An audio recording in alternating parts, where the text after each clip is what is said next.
There comes a time in every YouTuber's life when a comment comes along that gives you a great video idea. And that's what this video is going to be about. I received a comment on one of my carburetor videos, and I felt I needed to expand on it a little bit more. Here's the comment. I have a Wave 125 with a 57mm block and 7.0 camshaft, and it's hard for me to tune my 28mm round slide carb. Brownie face. What should I do? That's a great question.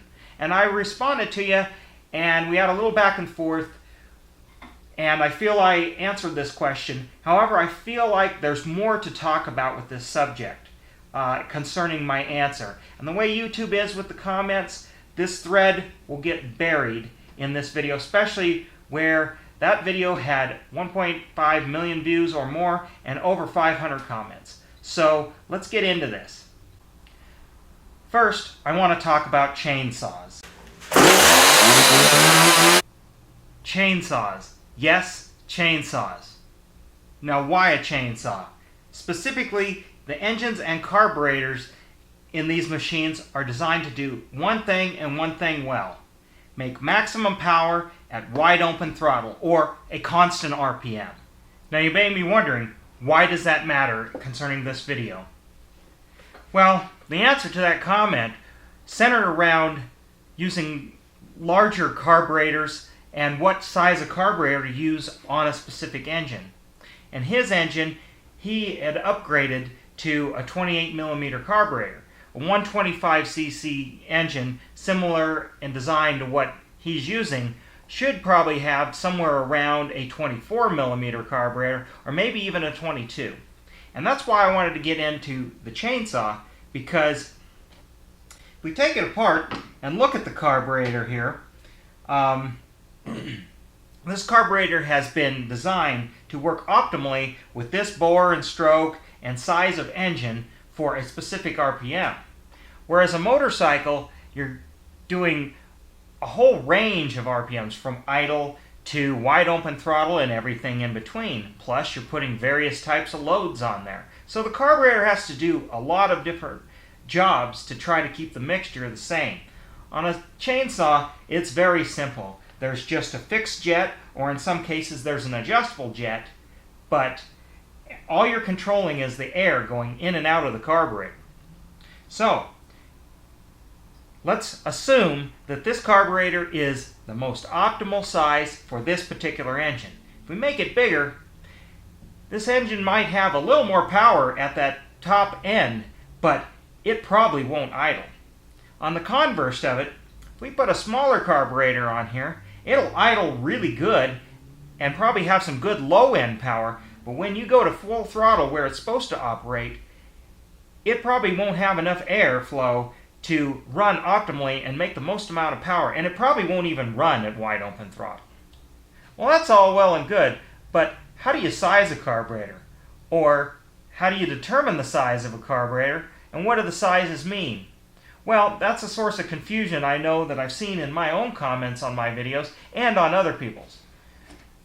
I have a carburetor here for demonstration purposes, and a lot of people misinterpret that you measure this side of the carburetor like the outside of it. This side is where the air cleaner clamps onto, or the tube that goes to the air box. This side is which goes to the engine. And this kind, it has a flange that would bolt to the intake manifold. Others, it would clamp on, would have a rubber carburetor holder. Even if it's an automotive type carburetor, same deal. The sort of trumpet or type bell end kind of that funnels in and gets narrower to create the Venturi effect. It's considered like the front of the carburetor, or the air filter side of the carburetor, and then this goes to the engine. And it's actually measured right here. This outlet size is how you measure, and the size of the carburetor is determined that. And if I just put a pair of calipers on here, and you don't have to have a fancy pair just to get an idea, this one measures as a 24mm. But it's probably similar to what our commenter was using, because it has a round slide. And I won't get into the differences between, but all you need to know is the slide is what controls the air going in and out of the carburetor. And you can learn more about that in a video that I made a while back on how a carburetor operates with its jets and everything. So won't go into that here, but that's how you determine the size of a carburetor. Now that you understand measuring a carburetor and understanding how they're sized, I have two carburetors here. The one we just saw, and I added this one in here. Now they're a different style of carburetor, body design and everything, but it'll illustrate my point. Is this one is much bigger than this one. We measured this one to be a 24 millimeter, and I happen to know that it is. That's what it is. This measures as a 30 millimeter, and that's what it's supposed to be, the bike it came off of. That's the stock carburetor. Anyway, if you look closely at them, you can see those openings. Pretty big difference. Well, the engine was designed or came stock with this carburetor here, the 24 millimeter, and you're thinking, oh, I'll gain some performance by putting this 30 millimeter on there. You're going to have to make some compromises here.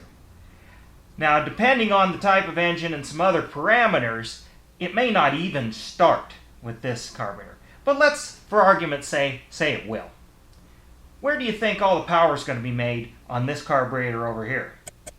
That's right. It's going to be in the upper RPMs or only at wide open throttle, because for this carburetor to function properly, it needs a lot of air moving through there.